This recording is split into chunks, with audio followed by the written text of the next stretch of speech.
ನಾನು ಭಾರತದಂತಹ ಶ್ರೇಷ್ಠ ಭೂಮಿಯ ಪ್ರಜೆ ಎಂಬ ಹೆಮ್ಮೆ ನನ್ನ ಹೃದಯದೊಳಗೆ ಹೊತ್ತಿ ಉರಿಯುವ ಅಖಂಡ ಜ್ಯೋತಿ.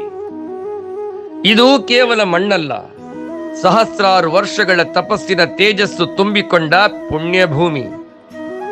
ಇದು ಕೇವಲ ದೇಶವಲ್ಲ, ಋಷಿಗಳ ಮಂತ್ರಘೋಷ ಕೇಳಿದ, ಜ್ಞಾನಿಗಳ ಜ್ಞಾನ ಜ್ಯೋತಿ ಬೆಳಗಿದ, ವೀರರ ರಕ್ತದಿಂದ ಪಾವನವಾದ, ತ್ಯಾಗಿಗಳ ತ್ಯಾಗದಿಂದ ತೀರ್ಥವಾದ ಮಹಾಭೂಮಿ. ಶ್ರೀಹರಿಯ ವಿಭೂತಿ ಲೀಲೆಯ ರಂಗಭೂಮಿ. ಕರ್ತಾರನ ಕಮ್ಮಟ ನನ್ನ ಭಾರತ ಭೂಮಿ. ಇಲ್ಲಿ ಬೀಸುವ ಗಾಳಿಗೂ ವೇದಗಳ ಉಸಿರಿನ ಪರಿಮಳವಿದೆ.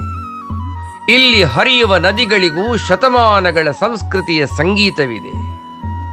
ಇಲ್ಲಿ ಮೂಡುವ ಸೂರ್ಯೋದಯಕ್ಕೂ ಹೊಸ ಯುಗದ ಕನಸುಗಳ ಕಿರಣವಿದೆ. ಹಿಮಾಲಯದ ಶಿಖರಗಳಿಂದ ಕನ್ಯಾಕುಮಾರಿಯ ಸಾಗರ ತೀರದವರೆಗೆ ಹರಡಿರುವ ಈ ನೆಲ ಪ್ರಕೃತಿಯ ಮಹಾಕಾವ್ಯ. ಅದರ ಪ್ರತಿಯೊಂದು ಅಕ್ಷರವೂ ನಮ್ಮ ಪೂರ್ವಜರ ಪರಿಶ್ರಮ, ಪರಾಕ್ರಮ ಮತ್ತು ಪ್ರಜ್ಞೆಯಿಂದ ಬರೆದದ್ದು. ಈ ಮಣ್ಣಿನ ಮೇಲೆ ಹೆಜ್ಜೆ ಇಟ್ಟ ಕ್ಷಣವೇ ಒಂದು ಅತೀತವಾದ ಅನುಭವ.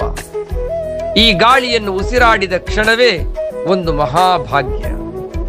ಈ ದೇಶದ ಅನ್ನವನ್ನು ಉಂಡು ಬೆಳೆದ ಕ್ಷಣವೇ ಒಂದು ಋಣ. ಇಂತಹ ಭೂಮಿಯಲ್ಲಿ ಹುಟ್ಟಿದ ನಾವು ನಿಜಕ್ಕೂ ಧನ್ಯರು.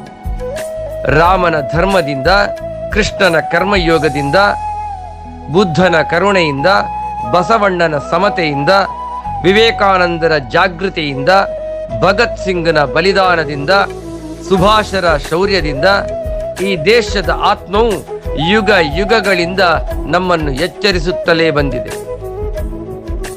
ಆದ್ದರಿಂದ ಸ್ವಾತಂತ್ರ್ಯ ದಿವಸದ ತ್ರಿವರ್ಣ ಧ್ವಜ ಆಕಾಶದಲ್ಲಿ ಹಾರುವಾಗ ಕೇವಲ ಧ್ವಜವನ್ನು ನೋಡಬಾರದು. ಅದರ ಕೇಸರಿ ಬಣ್ಣದಲ್ಲಿ ತ್ಯಾಗದ ಅಗ್ನಿಯನ್ನು ಕಾಣೋಣ.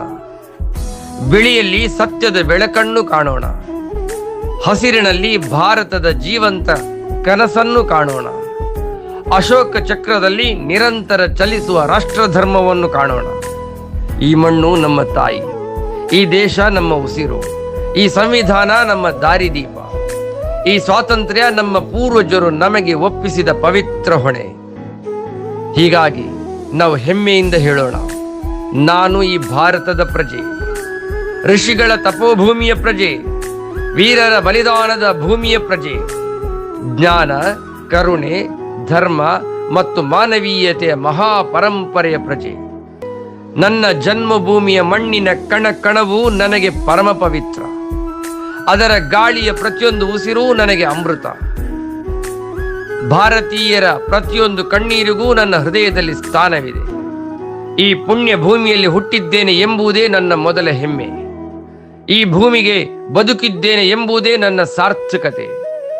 ಈ ಭಾರತವನ್ನು ಇನ್ನಷ್ಟು ಸುಂದರಗೊಳಿಸಿ ಮುಂದಿನ ಪೀಳಿಗೆಗೆ ಒಪ್ಪಿಸುತ್ತೇನೆ ಎಂಬುದೇ ನನ್ನ ಸಂಕಲ್ಪ.